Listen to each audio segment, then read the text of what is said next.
Fala galera do YouTube, sejam bem-vindos aqui para mais um vídeo do meu canal. E no vídeo de hoje eu vou estar compartilhando com vocês o meu quarto fundo imobiliário preferido. E para quem não sabe, né, não acompanha o meu canal, eu tô criando uma carteira de fundos imobiliários para um dia eu poder me aposentar. E para você poder criar uma carteira de fundos imobiliários, você tem que aprender a começar a investir, né? Como eu comecei a investir e tô em processo de aprendizado. E hoje eu queria compartilhar com vocês o quarto fundo imobiliário que eu dei uma pesquisada básica, né, para saber sobre esse fundo imobiliário. E hoje eu vou estar compartilhando com vocês um pouco do meu conhecimento e espero que ajude bastante vocês. Então, antes de mais nada, já curte, comenta e compartilha esse vídeo que vai estar me ajudando bastante e roda a vinheta. I just want all of the money. Do you know what I said? I gotta get the dinero, the cash and the bread. Então galera, antes de eu falar qual fundo, o meu quarto fundo imobiliário que eu estou colocando na minha carteira, eu vou dar uma passada rápida sobre os três que eu já tenho, que é o MXRF11, o KNCR11 e o VGHF11. Para quem não sabe, a minha maior porcentagem da minha carteira, né, digamos que 60% da minha carteira, ela está em KNCR11. E uns 40% em MXRF11 e eu tenho uma pequena porcentagem de uns 10% mais ou menos em VGHF11. E o quarto fundo imobiliário que eu estou adicionando agora na minha carteira é o GARI11. É um fundo bem famoso, bem conhecido, você vai encontrar vários e vários vídeos falando sobre ele aqui no YouTube. E qual que é a diferença desse fundo imobiliário para os outros fundos imobiliários? É que esse fundo imobiliário, ele é fundo de tijolo, né? Tem esse negócio de chamar fundos de tijolo e fundos de papel. E qual que é a diferença entre os dois?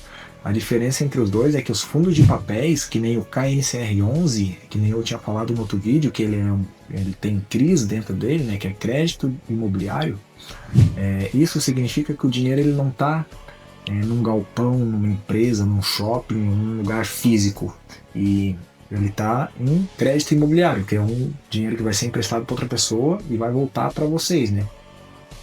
E já o GARI11, ele é um fundo mais de tijolo, que no caso eles têm shopping, galpão, empresa, tipo esses atacadão, eles têm diversas coisas que traz um aluguel mensal todos os meses para eles e eles usam para distribuir para os cotistas, né, que é o dinheiro que a gente recebe por estar investindo nesse fundo imobiliário. E por que eu estou falando desse fundo imobiliário hoje? Justamente porque ele deu uma caída de preço bem legal e eu andei dando uma pesquisada sobre ele e eu vi que ele é um fundo bem bacana. E se eu não me engano também, uma vez um tio meu já tinha falado sobre ele para mim. Mas agora que eu estou tendo a oportunidade de conhecer, e além de conhecer, eu posso também trazer esse conhecimento para vocês, que é uma coisa que eu fico muito feliz em estar podendo fazer.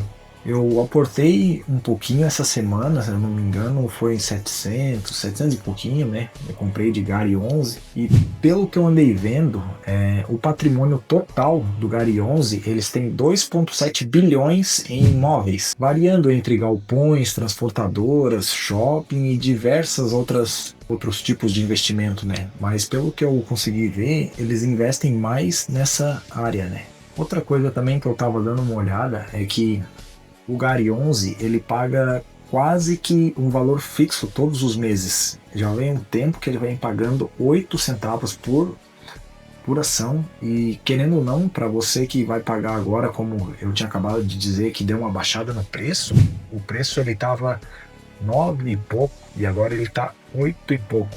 Ou seja, ele está pagando ali, se ele continuar pagando esses 8 centavos, você vai ter um retorno médio de 1% ao mês. O que é bem dentro do possível, né? Eu também estava dando uma olhada para entender o motivo desse fundo imobiliário ter baixado e pelo que eu entendi é que eles compraram o shopping e pagaram com cotas deste fundo imobiliário GARI11 e eles emitiram 82 milhões em cotas. Quando você compra o imóvel de alguém, a pessoa dificilmente ela vai continuar com essas cotas.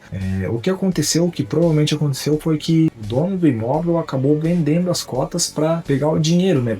Justamente para poder reinvestir, né? E eu vi mais algumas coisinhas assim que fez com que ajudasse, né, o preço a cair, mas parece que o principal mesmo foi aquilo ali. E é o seguinte, eu não vejo assim como uma grande preocupação, porque querendo ou não, é o mesmo fundo imobiliário que valia 9 e pouco. Só que hoje, estando a 8 e pouco, isso significa que você consegue estar comprando ele mais barato, que é uma ótima oportunidade quando ele estiver o mais barato possível. E quando eu digo barato, é barato, não ele tá um valor injusto.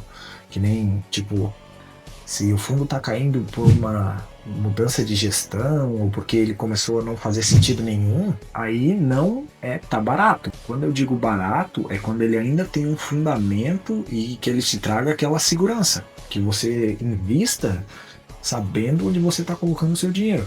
Isso sim eu considero barato. Então, se você já conhecia esse fundo imobiliário, e se você já tem esse fundo imobiliário na sua carteira, ou se você vai começar a investir, deixa aqui nos comentários para eu estar lendo. Então, galera, o vídeo de hoje era basicamente sobre isso. Eu queria falar para vocês qual que era o meu quarto fundo imobiliário que eu estou adicionando à minha carteira. Na verdade, eu tenho até alguns outros fundos imobiliários ali, só que é bem coisinha pouca ainda. Eu não dei uma estudada assim para ver o que que é, o que que não é. Mas conforme eu vou adicionando mais fundos imobiliários na minha carteira e continuar investindo, eu vou trazendo esses fundos e vou falando um pouco sobre eles aqui para vocês. E se você está gostando do meu conteúdo, então já curte esse vídeo aí para você me ajudar. Então já curte aqui embaixo que você vai estar me ajudando bastante. Muito obrigado se você acompanhou o vídeo até aqui. Valeu, falou e até o próximo vídeo.